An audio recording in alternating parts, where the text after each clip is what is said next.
So welcome to another episode of Crack the Code, where we look at frustrating patterns in somebody's business or career, and rather than looking at what's on the surface, get to the root of the issue.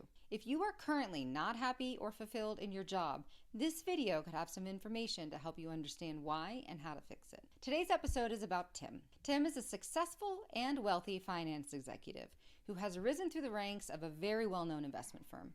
And on the outside, professionally, his life looks great.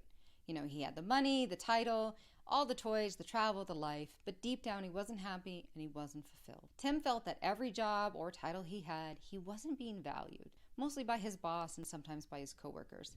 And despite the fact that his results were great, he felt unappreciated and unheard. Tim wanted to be in a job where he felt valued, and in fact he was looking for a new job. So the pattern we're going to crack the code is for Tim: despite my success, I keep finding roles where I don't feel valued. And here in the Crack the Code, we don't focus on what's visible. The root of frustrating patterns isn't due to process, strategy, or logic. They lie in the root of human behavior, how we act, and how we make decisions. And the root of human behavior and decisions lives in the neuroscience of the mind. You know, people often think that career decisions are made via logic, weighing pros and cons, or by setting career and financial goals. But there's actually a part of the brain that is 1,000,000 times more powerful than logic, reason, or planning. According to cognitive neuroscientists, 95% of a human's actions and decisions are driven by the subconscious part of the mind, a part we are not consciously aware of. The subconscious mind is like a supercomputer, processing 40 million pieces of information per second, thousands of events at once. It stores long-term experiences, attitudes, and beliefs. And this is compared to the conscious mind, which is 40 bits of information per second and only a few events at a time. You can think of the subconscious mind like a blueprint, a code, which drives up to 95% of our results in our day. And I get that sounds frustrating, but that's the way the neuroscience works. And it's important to know that the code is written or programmed by many things, including our childhood experiences, many of which created beliefs about ourselves or the world around us, created by our family, our environment. Stress and traumatic experiences also affect our brains, whether it was recent or back when we were kids. All of these things created a default neural response. Some programming is positive, producing positive outcomes. Some is limited or negative, which diminish results. The code or stress creates the behavior.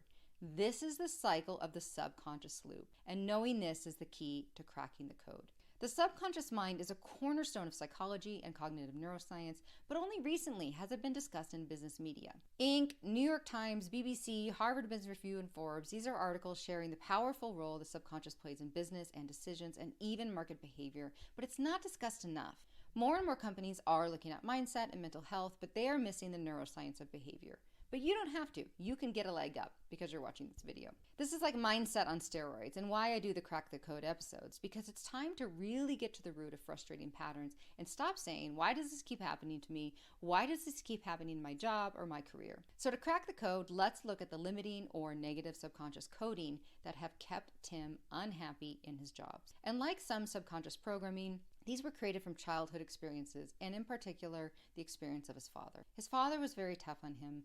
Tim felt like no matter what he did, it was never enough. He could never please his father. He didn't receive a lot of praise, and his father always seemed too busy to pay too much attention to him. Now, this, of course, created the code in his subconscious that no matter what I do, it's never enough, and no matter how hard I try, I can't please him.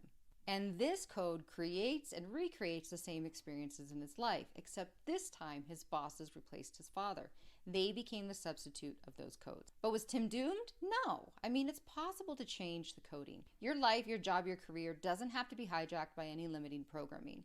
When the subconscious coding is changed, it can be overwritten to match the default behaviors and decisions to what you want. Change the code, change the result. In this case, I worked with Tim using neuroscientific and energy psychology methods that are shown to recode the subconscious. We established new codes like, it's easy for people to see my value. My ideas are valued. I am seen and heard. I am respected. I am working with a boss, team, and company that fulfills me. I have my dream job.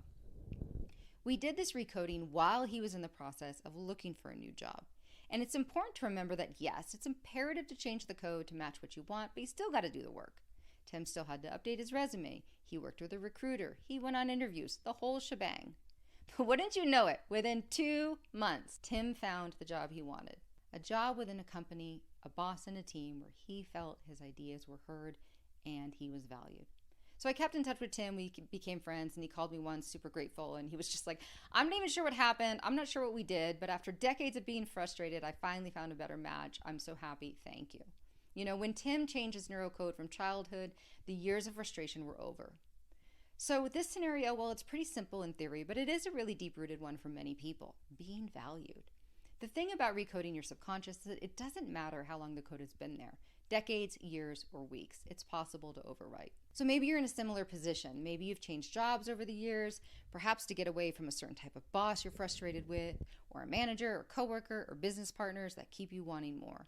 But for some reason, the new bosses, the new managers, the new coworkers, and the new business partners, they still seem to have the same problem. You have the same frustration. The thing is, common denominator in all these situations is the code, a neuroprogram within you that is choosing these situations by default. This isn't to make you bad or wrong, it simply makes you human. We can look externally to everyone around us, or we can change our code because we are the common denominator. Every human mind creates programming based on experiences and due to stress. Now, this happened to me once. I once had a boss that, let's just say, wasn't great, and I didn't realize it, but his words and actions affected me deeply. I was less confident in my abilities, and it's like his words were imprinted on my mind, and I didn't know it. I got a new job, but deep down this confidence was affected, and my sales results suffered. I didn't create the results the company expected or that my life used to demonstrate before it happened. I ended up being let go. I was fired. I later learned how the stress of the situation with my prior boss altered my code, my whole brain functioning. It affected my subconscious and thus the results. Now, this is the point in my life where I first learned about the subconscious, so I'm glad it happened and changed my awareness.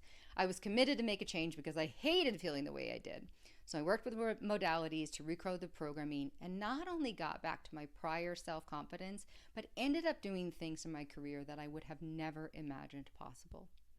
So in summary, remember that you have the power and the opportunity to recode your results. If you're looking for a new job where you want to feel valued and fulfilled, or if you feel like no matter what company I go to, the same things keep happening, feel empowered and know that with a simple application and understanding of the neuroscience of the mind, you can get the job and experience you want. So if you like this content, please like and subscribe so that others can benefit. Feel free to look up more Crack the Code episodes and tips on how the neuroscience of the mind empowers every part of your business and career.